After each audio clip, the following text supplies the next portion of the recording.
For those with a stake in the housing market, the past few years have been very good.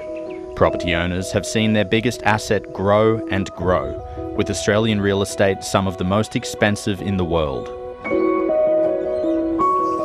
Australia's most remote capital, Darwin, is still the country's most affordable, but it's ridden the boom as well.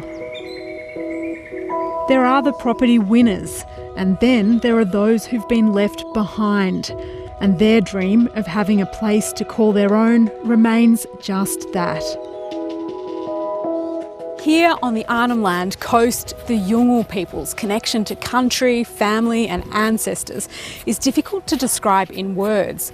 But for decades, overcrowded housing here and in remote communities across the Northern Territory has been making every aspect of people's lives difficult. At the remote island community of Gulawinku, it's not uncommon to have more than a dozen people in a dwelling.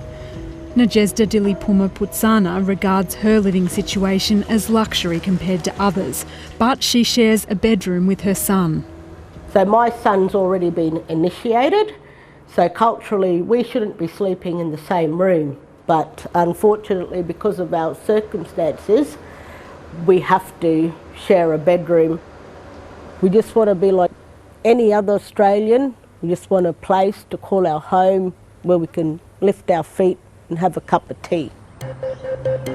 2,500 kilometres away, in Ipswich, west of Brisbane, Leanne Jury and her 2 kids have had to bunk in with a relative since February, when flooding destroyed their rental just after they moved in. Leanne's been conditionally approved for a property, but will pay $30 more each week than the previous tenant, putting pressure on an already tight budget. If you're not willing to pay it, somebody else is, so there's no point breaking down and curling up in the corner. I suppose you can't, I guess. You just got to keep going and be there for the kids. I mean, they need a home, they need stability. Authorities estimate the floods damaged more than 15,000 homes between Gympie and the Gold Coast. 2 months on from the disaster, hundreds are still living in emergency accommodation. A cyclone here in northeast Arnhem Land 6 years ago made the overcrowding problem much worse. Here in Gulawinku, 80 homes were destroyed and the rebuild has been slow. Many people are still living in severely overcrowded housing, like the small demountable behind me where 16 people are sleeping. Megan Yunapingu is an artist working at the local arts centre. In the evening, she returns to stay with family. It wasn't so long ago that Megan was living in a tent. But then when it rained, it was going to collapse on us, so we had to start packing.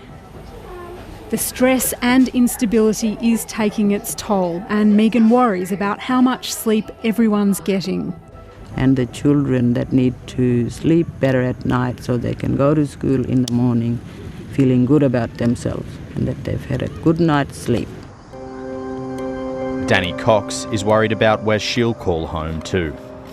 Her landlord has ended the tenancy on the Beanley property where she's lived for 5 years. Hello. She has a perfect rental history but can't find a home and is becoming desperate. Love you. And I'll survive, but I'll be probably sleeping in my car. An opportunity to be able to have the great Australian dream, which is just a roof over your head, even if it's a tin roof. You know, be happy with that. Brisbane's property bonanza has been driven by a wave of COVID refugees, tens of thousands of interstate migrants relocating to the Sunshine State in the past 2 years.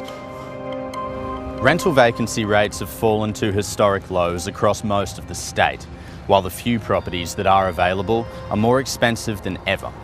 Home buyers are also facing record high prices, forcing many back into the rental market and leaving others on the brink of homelessness. With such pressing need, charities are swamped. We need money and we need commitment from government to be able to really increase that supply of social and affordable housing.